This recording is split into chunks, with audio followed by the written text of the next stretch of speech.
Ano ang mangyayari kapag ang lahat ng tao ay nagkakaisa, ngunit hindi para sa Diyos?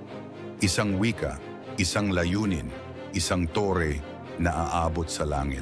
Sa simula, mukhang walang masama. Pagkakaisa, pag-unlad, pag-asa. Ngunit sa puso ng bawat tao, may nagkukubling hangarin. Ang maging Diyos ng sarili nilang mundo. Isang plano ang kanilang binuo, isang tore para sa kanilang pangalan.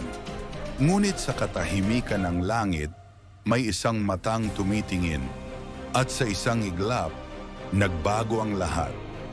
Ito ang kwento ng isang tore na hindi kailanman natapos. Ito ang tore ng Babel. Nung panahong iyon, iisa lamang ang wika ng sangkatauhan. Sila'y nagkakaintindihan, sila'y nagkakaisa. At habang sila'y lumilipat ng tirahan, narating nila ang isang patag na lugar sa Sinar at doon sila nanirahan. Doon nagtayo sila ng tirahan, gumawa sila ng tisa at linuluto nila ito hanggang tumigas. Hindi lamang ito gusali, ito'y ambisyon. Makinig kayo, sabi nila. Magtayo tayo ng lungsod na may toreng aabot sa langit. Gawin natin ang ating pangalan na dakila upang hindi tayo magkawatak-watak. Ngunit hindi nila alam may nakakakita. At bumaba ang Panginoon mula sa langit. Tiningnan niya ang lungsod at nakita niya ang ambisyon ng tao at ang panganib ng isang pusong mayabang.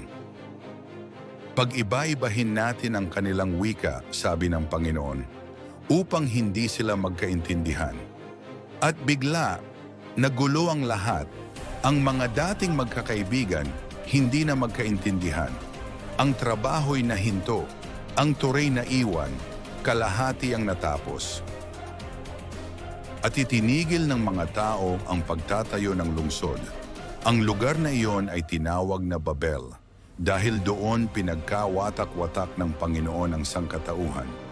Mula noon, ang tao'y nagkalayo-layo, may kanya-kanyang wika at bayan. Isang paalala na ang tunay na tagumpay ay hindi sa sarili nating pangalan, kundi sa pagkilala sa Diyos na makapangyarihan. Ang pagkakaisa ay kayamanan, ngunit kapag ito'y ginamit sa kayabangan, ito'y nagiging pagbagsak. Maging paalala sa atin, ang lahat ng kaluwalhatian ay sa Diyos lamang, hindi sa pangalan ng tao. Ang mga kwento sa Biblia ay hindi lamang kasaysayan. Ito'y gabay, liwanag at pag-asa para sa ating panahon. Kung nais mong mapanood ang mas marami pang ganitong makapangyarihang kwento mula sa salita ng Diyos, huwag kalimutang i-like ang video na ito, i-share sa iyong mga mahal sa buhay, at mag-subscribe sa Macarius Channel upang maging updated sa mga bagong Bible stories na puno ng aral at pananampalataya. Muli, ito ang Macarius Channel, kung saan ang salita ng Diyos ay nabubuhay sa bawat kwento.